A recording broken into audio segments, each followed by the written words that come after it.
Paul, telomerase hit the headlines. However, I think we have to put it into perspective. It is not the fountain of youth. However, it is a significant breakthrough. We have to put it into a much larger perspective.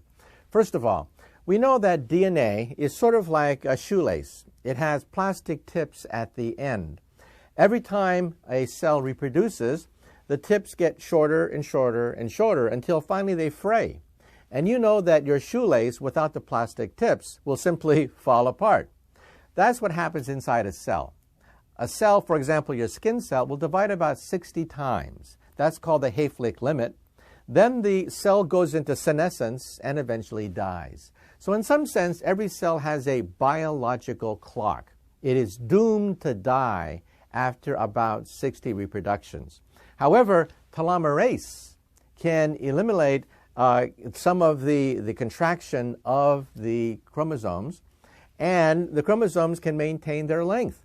So at first you may say, aha, we can now defeat the biological clock. But not so fast. First of all, cancer cells also use telomerase. Cancer cells are immortal.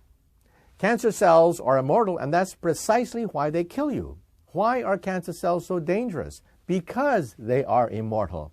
They grow and they grow and they grow until they take over huge chunks of your body, meaning that your bodily functions cannot be performed, and you die. So we have to make sure that when you hit ordinary cells with telomerase, that you don't also trigger cancer in the process. Now, also you have to realize that genes are also very essential for the aging process. It turns out that we know what aging is. Aging is the buildup of error. That's all aging is. The buildup of genetic and cellular error. As cells begin to age, they begin to get sluggish because genetic mistakes start to build up. Now, cells, however, have a repair mechanism. They can repair damage to their cells. Otherwise, we would all basically rot very soon after birth. However, even the repair mechanisms eventually get gummed up, and then the cell really starts to get old as a consequence. So then the question is, can you accelerate cell repair? That is another branch of gerontology which is being looked at, using genes and using chemicals to accelerate the repair mechanisms. For example, if I take any organism on the planet Earth, from yeast cells to spiders, insects, rabbits, dogs, and even monkeys now, and I reduce their caloric intake by 30%, they live 30% longer. In fact, the only organism which has not yet been deliberately tested by scientists are Homo sapiens. All the other species obey this basic rule. You starve them to death, they live longer. This is independent of telomerase. This is a function of the wear and tear that we have on the cells. And this is the only known way of actually deliberately extending the lifespan of any organisms almost at will. Now, what we want is a genetic way of mimicking this mechanism without having to starve yourself.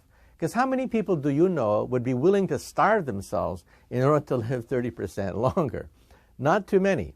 So then the question is, are there genes that control this process? And the answer is apparently yes. There's something called the sirtuin genes, SIR2 being the most prominent of them. They in turn stimulate certain enzymes, among them resveratrol, which is found in red wine, for example. So this does not mean that drinking red wine or taking telomerase is the fountain of youth. I don't think that anyone has a fountain of youth yet.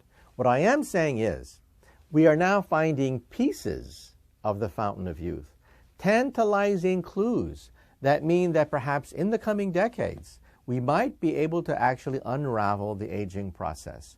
We don't have it yet. Don't go out to the drugstore and stock up on these kinds of chemicals and enzymes thinking you're going to live forever. However, it is conceivable that in the coming decades we'll come very close to finding it.